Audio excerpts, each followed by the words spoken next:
Are you feeling over?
Comprehensive search. Thoroughly search relevant databases, scholarly articles, books, and other credible sources to gather a wide range of information related to your topic. Use keywords and different search strategies to ensure comprehensive coverage. After that, the third step is to evaluate and select sources. Assess the quality and relevance of each source, ensuring it contributes to the research question. More specifically, you should carefully evaluate each source for its credibility, relevance, and quality. Consider the author's expertise, the publication's reputation, and the publication date. Select sources that provide valuable insights and support for your research question. Next, the fourth step is to organize your sources. When conducting research, organizing your sources is a crucial step to maintain clarity and extract valuable insights. To achieve this, creating an annotated bibliography or a literature review matrix will prove invaluable, which can help you keep track of essential findings and connections between sources.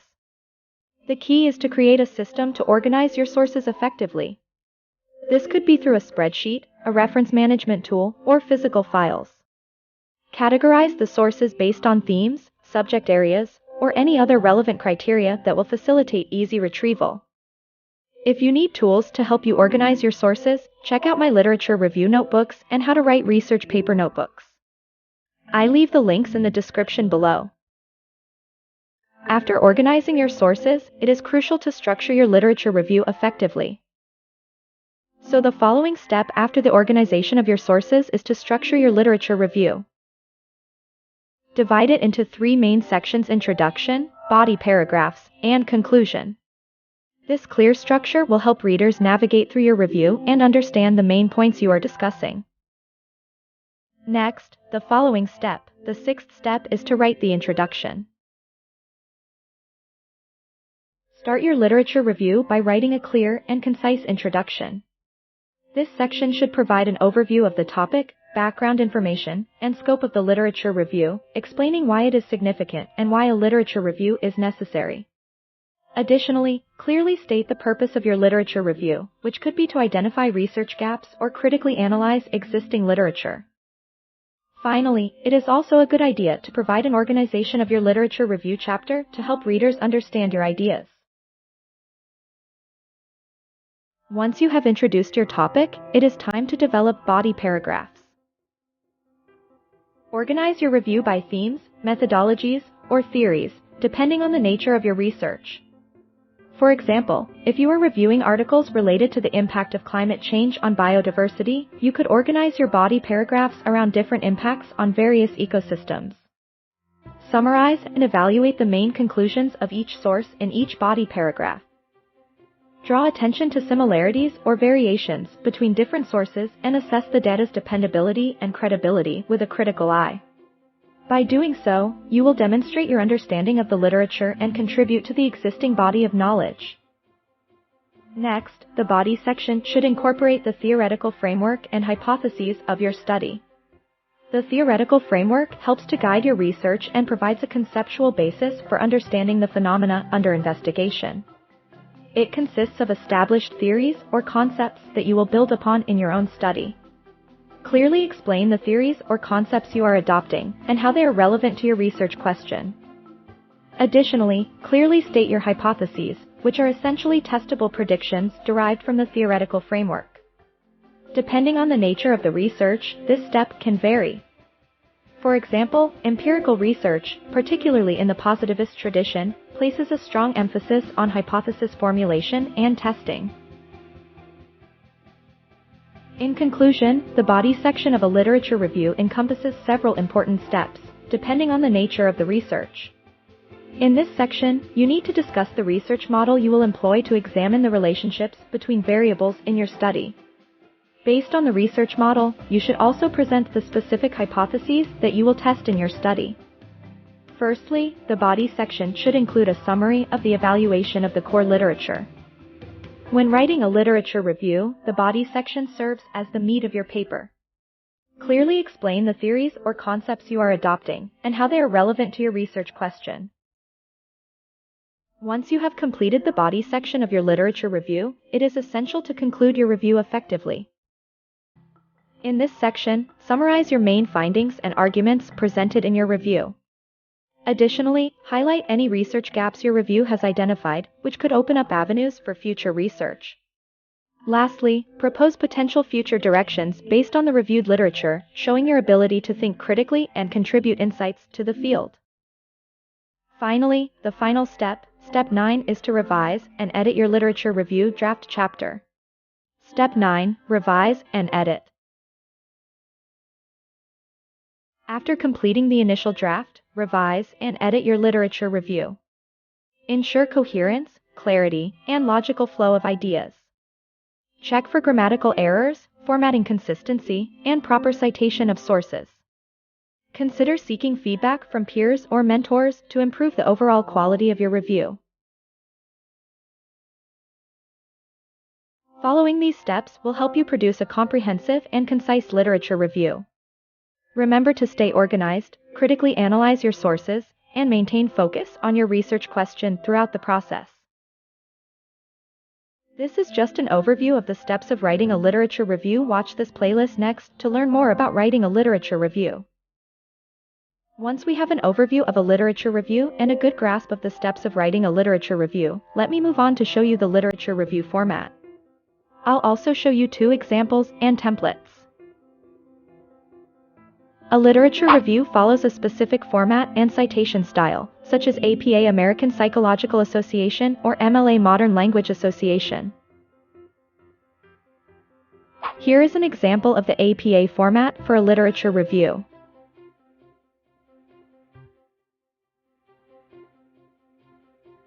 Here is another example of the basic APA format for a literature review.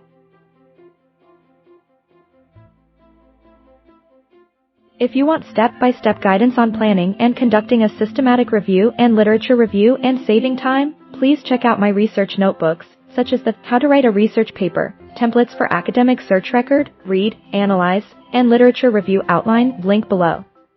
It provides practical templates and instructions for planning your search strategy, searching databases and sources, follow-up tracking, managing references, summarizing sources, and more. With these templates, you'll have the perfect system to organize and execute your literature review and systematic literature review. No more feeling lost in a sea of sources. So, head to the link below to grab my literature review notebook and start your review off right. Then, dive deep into sources. I promise you'll uncover powerful insights. Now, it is time for literature review and systematic reviews to shine a light. Now that we have covered literature review formats, examples, and templates, let me move on to the last one, which is to explain the difference between a literature review and an annotated bibliography. While a literature review and an annotated bibliography share similarities, they differ in their purpose and format. A literature review focuses on critically analyzing and evaluating a body of scholarly research related to a specific topic, while an annotated bibliography only summarizes sources without analysis. Annotations in a bibliography typically include an APA citation and a paragraph describing the resource, while a literature review involves categorizing sources thematically and synthesizing critiquing findings across works. So, a literature review offers a thorough examination and synthesis of several sources, whereas an annotated bibliography is merely a list of sources with a brief synopsis and assessment of each source. As I mentioned above, the objective of a literature review is to convey the state of knowledge on the topic and identify areas for further research. Additionally, a literature review aids in the development of a conceptual framework, methodology, and research design. By understanding the existing theories, concepts, and methodologies employed in previous studies, researchers can build a strong conceptual foundation for their research, such as developing the study's conceptual framework, if any, methodology, and research design. Let's recap what we've covered today. We looked at the concept, goal, components, and procedure of carrying out an extensive literature study. Key points include, a literature review critically analyses and synthesizes existing scholarly works on a topic to understand the current state of knowledge and identify gaps. It helps to show expertise in the topic and place fresh research within the larger framework of earlier investigations. Components include an introduction establishing relevance, search methodology, body with thematic analysis, discussion of implications, and a conclusion summarizing findings. The writing process involves defining the scope, conducting a thorough search, evaluating sources, organizing references, outlining the review structure, and drafting revising sections. We also looked at APA formatting and organizing tools like templates and matrices, and distinguished a literature review from an annotated bibliography. Going forward, be sure to apply the steps covered from comprehensive searching to critical analysis to logical flow. Seek feedback and continue refining your review. I hope this overview equipped you with the framework to undertake a high-quality literature review. Let me know if any part needs further discussion. If you found this breakdown of the literature review process helpful, let me know by hitting the like button and consider subscribing to my channel for more research how-to videos. I'd love for us to learn from each other down the path of academic and research success. Let me know in the comments, and check out my related videos for more literature reviews and research tips. Let me know if you have any other questions on mastering literature reviews. And don't forget to check the description below. If you like this video, please share and subscribe to my channel for more tips on academic writing and research. Interact by leaving a comment with any other topics you'd like me to cover. Thank you for watching. I'll see you next time.